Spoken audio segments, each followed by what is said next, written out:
Hello friends, मैं वैशाली अग्रवाल फैश टू कोचिंग एंड कंसल्टेंसी में आप सभी का बहुत बहुत स्वागत करती हूँ। आज का हमारा टॉपिक है प्रिवेंटिंग इलेक्ट्रिकल एक्सीडेंट्स। हमने पिछले लेक्चर में देखा था कि इलेक्ट्रिकल एक्सीडेंट्स क्या होते हैं, उनके रीजंस क्या है, उनके कॉजेज क्या है और उनकी केस स्टडीज देखी थी। तो आज हम इसमें देखेंगे कि उसको प्रिवेंट कैसे कर सकते हैं इलेक्ट्रिकल एक्सीडेंट्स को। अगर आप मेरे सारे वीडियोस देखना चाहते हैं या इलेक्ट्रिकल एक्सीडेंट्स के कॉजेज वगैरह देखना चाहते हैं तो मैंने नीचे डिस्क्रिप्शन बॉक्स में नीचे पूरा लेक्चर्स का लिंक शेयर किया है और ये पूरी प्लेलिस्ट का आप वहां से इसे देख सकते हैं। तो ये मानना है मेरा कि 98% ऑफ एक्सीडेंट्स आर प्रिवेंटेबल, मतलब और हम कहें तो 100% भी प्रिवेंटेबल होते हैं। An accident is an uncontrolled, unplanned, unforeseen event. Accident को क्या कहा गया है? जो कि आपकी आपकी हदों से बाहर हो, आपके काबू में ना हो और अचानक हो गया हो और जो प्रिडिक्ट भी नहीं किया गया हो और जिसके बारे में आपने सोचा भी ना हो। Even that interferes with activity and result in time loss and harm. Accidents में हमेशा वक्त का नुकसान होता ही होता है, वक्त का, प्रॉपर्टी का, जान का, सबका नुकसान होता है और लोगों के विश्वास का भी। तो accidents can not be prevented by orders और इंस्ट्रक्शंस। एक्सीडेंट्स को आप कभी भी सिर्फ ऑर्डर देके या इंस्ट्रक्शन देके प्रिवेंट नहीं कर सकते हैं।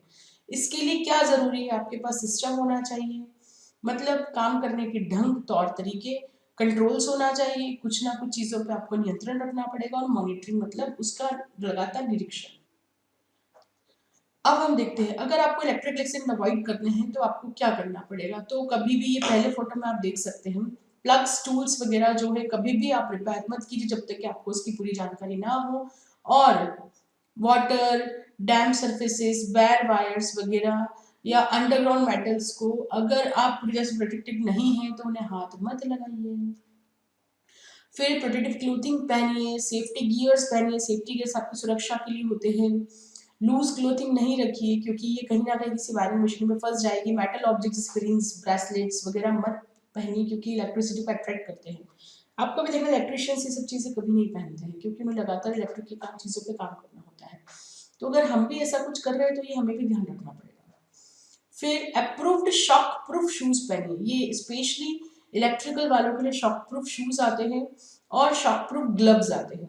राइट, इन ग्लव्स का बकायदा टेस्टिंग भी होता है और एक लिमिट, हर लिमिट के लिए अलग अलग ग्लव्स आते हैं। 33 केवी लाइन के लिए अलग ग्लव्स आएंगे, 11 केवी लाइन के काम करने के अलग ग्लव्स आएंगे, कुछ और पे काम करने के लिए ग्लव्स अलग आएंगे। ये वोल्टेज रेंज के हिसाब से ग्लव्स आते हैं और ये इनका यूज का फिक्स भी रहता है। इतने महीने के बाद इसे आपको चेंज करना पड़ता है। कुछ ग्लव्स 6 मंथ्स के बाद चेंज करने पड़ते हैं, कुछ ग्लव्स 1 ईयर के बाद।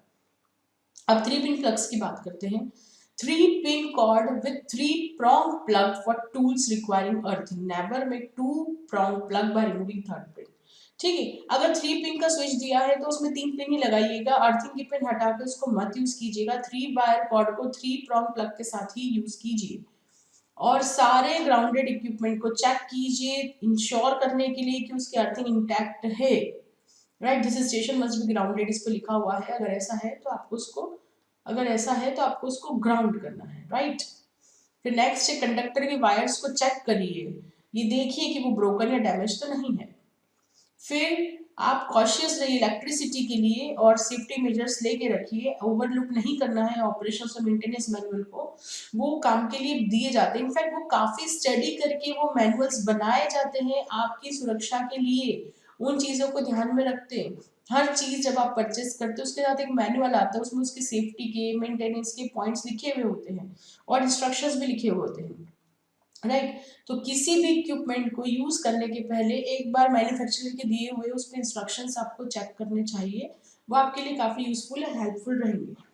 आगे देखते हैं प्रिवेंटिव मेजर्स और हम क्या ले सकते हैं। हमें स्टैट्यूटरी रेगुलेशंस को फॉलो करने की जरूरत है, जैसे कि इलेक्ट्रिकल एक्ट्स, रूल्स, फिर national electric code that is NEC, tariff advisory committee that is TAC, फिर ओशाज हो गया है, फिर NFP 70E that is national fire protection association का 70E रेगुलेशन तो स्पेशली इसी के लिए बना हुआ है। और हमें रेगुलर इंस्पेक्शन और मेंटेनेंस भी कर देना चाहिए जो कि कॉम्पिटेंट पर्सन के द्वारा होता है। मैकेनिकल डैमेजेस से प्रोटेक्शन करना चाहिए। Materials to confirm to BIS. BIS is Bureau of Indian Standards. Right, standard की चीजें लाओ, अच्छी लाओ, मतलब बीआईएस स्टैंडर्ड वाली चीजों के लिए बोला जाता है। और जितने भी वायरिंग इंस्टॉलेशन करें वो अच्छी एजेंसी से करवाएं, ओवरलोड ना करें, इंसुलेशन बकायदा चेक करें, अर्थ लीकेज सर्किट ब्रेकर जहां जरूरत है वहां प्रोवाइड करते रहें, इलेक्ट्रिकल इक्विपमेंट्स को अपने वेदर की कंडीशंस के हिसाब से प्रोटेक्शन दें। जैसे कि कई बार क्या है ना, इलेक्ट्रिक की चीजें आप लोग खुले में इंस्टॉल कर लेते हैं, राइट, या फिर बारिश वगैरह उस पर जा रही है तो ये सब चीजें खतरनाक माहौल बना देती है। प्रिडिक्टिव चेक्स लगाइए। देखिए अगर अगर उसको इंस्टॉल करना ही पड़ रहा है बाहर, तो आप उस पर एक छज्जा लगा सकते हैं या कुछ प्रोटेक्शन उस पर दे सकते हैं, कवरिंग दे सकते हैं, ताकि उसको धूप और मेनली धूप और बारिश से बचाव की जरूरत होती है। Carry predictive checks, predictive checks लगाए। प्रिडिक्टिव मतलब क्या है, LLF, that is look listen feel. देखिए हर चीज, जैसे कि हर घर कुछ कहता है ना, वैसे ही हर मशीनरी भी कुछ कहती है। अगर उसमें कुछ डैमेज है, कुछ खराबी है, तो आप उसको अगर गौर से देखेंगे, गौर से सुनेंगे या उसके आसपास खड़े होंगे, तो आपको उसमें से अलग तरह की अब्रप्ट कुछ आवाज आएगी, कुछ भी समथिंग। ये तीन चीजें करने से बहुत चीजें समझ पड़ती है। प्रिडिक्टिव चेक्स का ही पार्ट है। Even we can say maintenance team जो होती है, जो मशीनरीज पे मेंटेनेंस शेड्यूल रखती है, वो खुद भी ये तीन चीजें करती है पता लगाने के लिए। That is a predictive check by them. Of course, there is a maintenance schedule, but these three things help a lot in making a predictive checks. Loose connections नहीं रखना है, फिर फ्यूजेस एमसीपीज वगैरह को इंस्पेक्ट करना regularly, that is miniature circuit breakers. Then earth pit को good condition में रखना है और इंस्पेक्ट करते रहना है, उसका एक शेड्यूल होना चाहिए, अर्थ पिट्स को कब कब चेक करना है, राइट। और ऑथोराइज पर्सन, कॉम्पिटेंट पर्सन और ट्रेंड इलेक्ट्रिशियंस ही काम करेंगे। ये सबसे बड़े प्रिवेंटिव मेजर्स होते हैं, राइट। हर कोई नहीं काम करना चाहिए उसमें। और क्या हो सकते हैं, अर्थ पिट अच्छे से होना चाहिए, केबल रूट मार्कर्स होना चाहिए, फिर राउटिंग होनी चाहिए केबल्स की, और ड्राइंग सही से होनी चाहिए, वैलिड ड्राइंग्स, फिर अप्रोप्रिएट टूल्स होने चाहिए, डिवाइसेस होना चाहिए टेस्ट करने वाले, फैसिलिटीज अच्छी होनी चाहिए, एसओपीज बनी होनी चाहिए, वर्क परमिट सिस्टम होना चाहिए, लाइन क्लियर होनी चाहिए, ट्रेनिंग होनी चाहिए, LV MV HV EHV, that is light voltage, medium voltage, high voltage, extra high voltage, इसकी ट्रेनिंग होनी चाहिए, और इन पे जो ट्रेन लोग हो सिर्फ वही काम करें।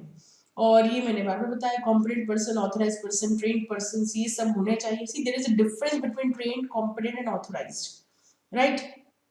रिकॉर्ड्स और लॉगिंग होना चाहिए, ब्रेकडाउन एनालिसिस होना चाहिए, एक्सीडेंट्स और फायर के रिकॉर्ड्स होने चाहिए, fire fighting training, first aid training, ये सब होना चाहिए, safety tags, that is tags वगैरह लगे होने चाहिए, मैसेजेस का रजिस्टर होना चाहिए और लोटो होना चाहिए, राइट। और क्या हो सकता है, safe working area should be cornered and provided with green flag. Safe working area को ग्रीन फ्लैग लगा दीजिए और लाइव एरिया को रेड फ्लैग लगा दीजिए, लाल झंडे, ताकि दिख जाए। लाल मतलब खतरा, हरा मतलब ठीक है। ये देखिए, ये पेंट की बाल्टी लेकर आया पेंट करने के लिए यहाँ पर। प्रिवेंशन, अब प्रिवेंशन वोल्टेज के रिलेटेड देखिए, तीन तरह से प्रिवेंशन होगा, रेजिस्टेंस, करंट एंड वोल्टेज वाला। तो ये वोल्टेज रिलेटेड प्रिवेंशन है। हम इसमें क्या क्या कर सकते हैं, हम लो सिस्टम वोल्टेज यूज कर सकते हैं, जैसे कि वेट, कॉस्ट, फ्लेक्सिबिलिटी जिसमें हो, ऐसी कंसिडरेशंस कर सकते हैं। लो वोल्टेज को कैसे सिक्योर करेंगे, लो वोल्टेज ट्रांसफार्मर लगा दीजिए, और grounding mid point of transformer secondary, ये कर दीजिए। फिर आइसोलेट कर दीजिए ट्रांसफार्मर को नॉन फुल प्रूफ में।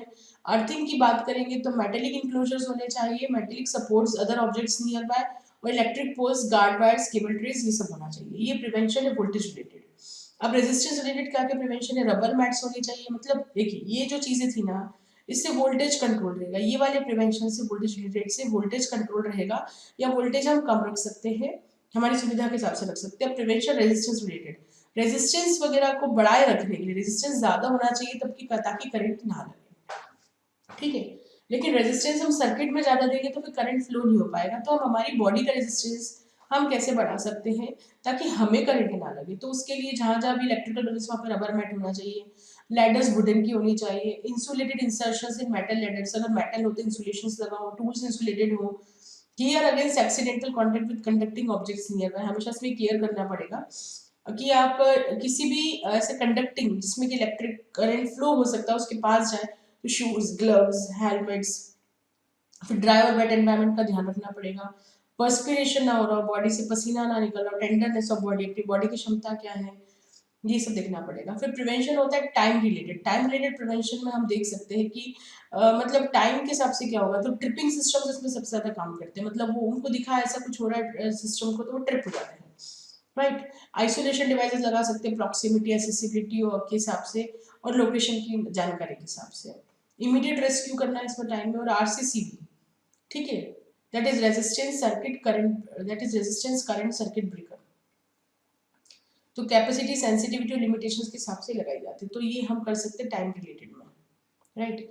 फिर फ्लैश बर्न्स के लिए हम क्या प्रिवेंशन कर सकते हैं? स्विच गियर्स का डिजाइन अच्छा हो, वर्क प्लेस कंजेस्टेड ना हो, क्लियरेंसेस हो आस पास, और टूल्स इंसुलेटेड और केयर एंड कॉशन हो। फ्लैश बर्न्स रिलेटेड हम ये प्रिवेंशन कर सकते हैं। और कुछ प्रिवेंशन हम क्या कर सकते हैं? इलेक्ट्रिकल इक्विपमेंट को हम सेपरेट कर सकते हैं एक्सपोज्ड लाइव पार्ट से, ठीक है। सबसे पहला हम प्रिवेंटिव मेजर्स ही कर सकते हैं।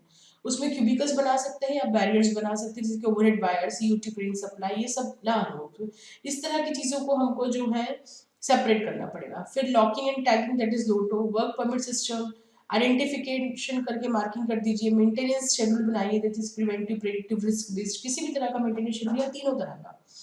फिर एक्सटेंशन कॉर्ड्स का इस्तेमाल कम से कम करने की कोशिश करिए। ऑथराइज पर्सन, लाइसेंस पर्सन और ट्रेन पर्सन, जो कि मैं बार बार कह रही हूँ, इलेक्ट्रिक में सबसे ज्यादा यही काम आता है। तो आई होप आपको ये टॉपिक क्लियर हुआ होगा।